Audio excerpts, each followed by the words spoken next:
Welcome to Hidden Hilltop Homestead. Today we're starting out with a finished project. This is a special order I'd been working on for a while, and I've actually worked on it in a couple of my past vlogs. It's made out of a Crown Royal bag collection, and it's a throw size. I think it turned out great. So we're actually starting our week with a Hobby Lobby run, and I ended up getting some remnants. Now the remnants are priced the same as when their fabric is on sale, so it's like 40% off. So I got this white with black plus signs, and then I got this cute light pink with a white floral. These are great little filler fabrics to put in with other projects, and this one's just kind of like a multicolored yellow, I would say. But anyways, these projects are for they're filler for, you know, already planned out quilts. And then this one's cool. It's yellow with like a little light yellow starburst in it. And then what I actually went there for was to get some white thread, which I'm actually going to use this to work on the tie-dye quilt today. And I think between today and tomorrow we're going to get the tie-dye quilt finished so that we can actually dye it. So now I'm just going to start sewing my tie-dye squares.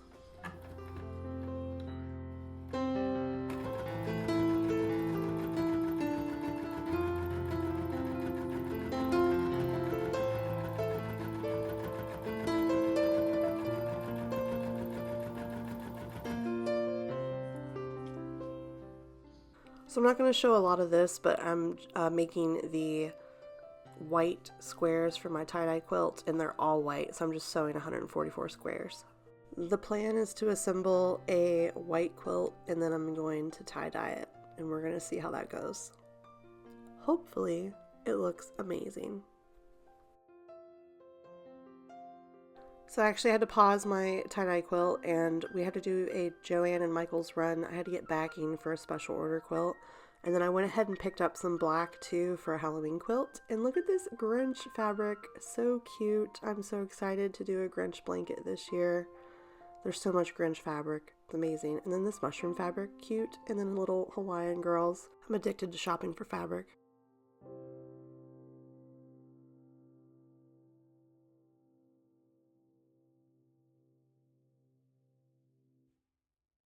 So I just finished the first half of the quilt, so I'm going to go ahead and do the second half so that I have two chunks that look exactly like this. And now the whole quilt is done, so I'm going to go around the edge and do the trim work, and then this thing will be wrapped up. We can take it outside and we can start the tie-dye process. I think I'm actually going to do the whole process on the tailgate of our truck. So I'm going to be outside on the farm. It's going to be peaceful and quiet. So we're just going to listen to the sounds of the farm while we tie-dye.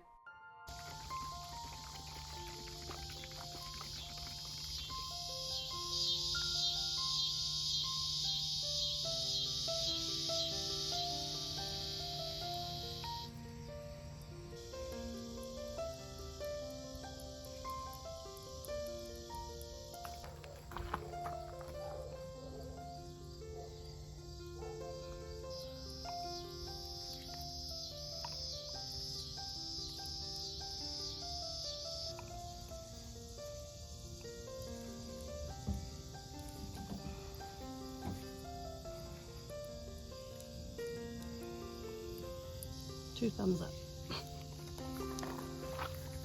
Wrap it. Do you need assistance? Good, because I need it. You too?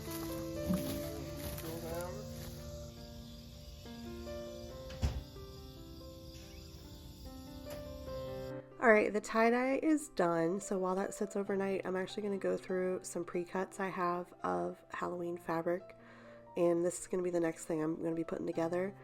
These are so pretty. Like, I have a combination of like Halloween stuff from over, a collection from over a few years, so I'm just turning this one into like a really funky, fun Halloween. So it's got like all different colors. We have some of this like, nostalgic retro looking stuff like this. This is questionable, but I feel like it's going to add a pop of color that is going to look good. And then there's like some florals and some fall stuff. There's bats. We have pumpkins.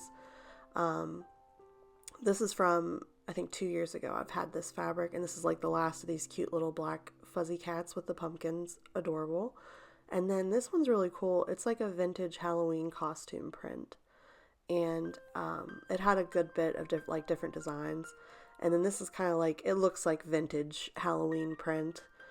And then this is one of my favorites, the turquoise cat. Very like 50s and 60s. And then we got some frogs, bats, and snakes, and bugs. So a perfect little combination. And I also decided that I needed to have a black backing for this, so I picked that up when I went to get that other piece. So now all I gotta do is get the backing and the batting cut out for this. And here is our reveal of the tie-dye. I rinsed it, I washed it, I dried it. I think it turned out so beautiful. I love it. I love it so much. I think it's a really neat idea. It's interesting because, you have all these squares on the front. I actually like the back a little bit better, but I think it turned out so good. Moving right along, I'm going to start cutting out the batting for a Halloween quilt, and then I have a little project coming up. So this is a stencil for a wall hanging storage thing that I got at Hobby Lobby, and that just shows you where to put your screws. So we're going to get that hung up. So here's the main part, and then I'm going to put on the thing that holds the threads and little cups for other stuff. So let's magically fill it up. Okay, this looks so organized. I love it. So I have thread. This is what I used to have, and it sat on my desk, and I wanted to get everything up on the wall. And then I have my little row markers in this cup. I have extra thread, and then I have my rotary cutter, my little snips, and then my bobbins and my square stencils. I'm going to put all my extra thread that's like duplicates of what I already have in a box, but this gets everything off of my desk and neatly displayed on my wall. I think it looks so cute. I need to fill it in with a little bit more artwork though. So I just got all of my batting and my backing finished on my Halloween quilt, and now I am creating my sandwiches. And that just consists of putting down flannel, and then I'm putting my batting in the middle and putting my quilting pieces on top. If this is your first vlog of my channel, I do have a couple tutorials for making a rag quilt if you're interested in the process. And then I also have a tutorial for that tie-dye quilt that I made too. But anyways, I'm going to make all these sandwiches and sew them and probably start assembly, and that's probably all the time I'm gonna have this week. I do plan on going and getting some more fabric to make another special order. I'm going to be doing t-shirt quilts pretty soon, so I'm trying to get some stuff stocked up for that and make sure I have enough to where if I make one, I know I'm gonna have orders for others. So I'm just gonna work on this. And once I get this Halloween blanket done, I'm going to be moving on to 2 fall ones. One's a special order, and then I'll be moving on to another Halloween.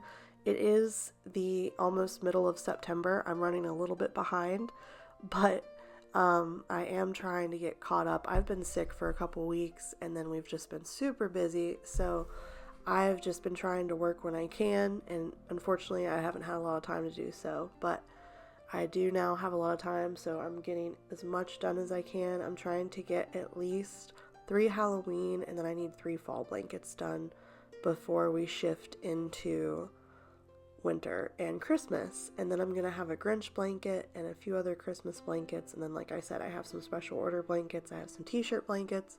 So I'm going to be busy, and I'm going to be bringing a lot more projects to the channel. So that's going to be really fun.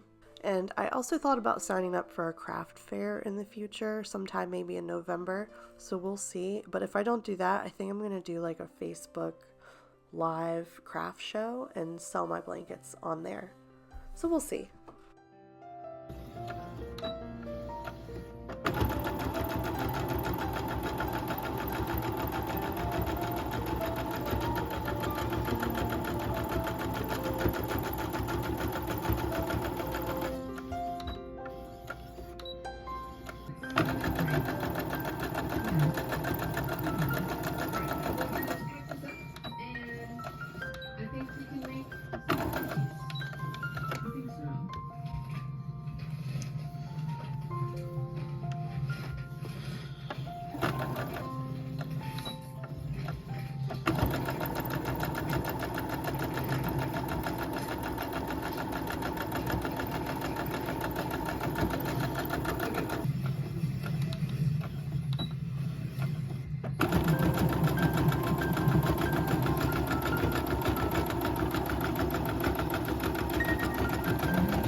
So I just finished the first half of this quilt. When I said funky Halloween, I meant it.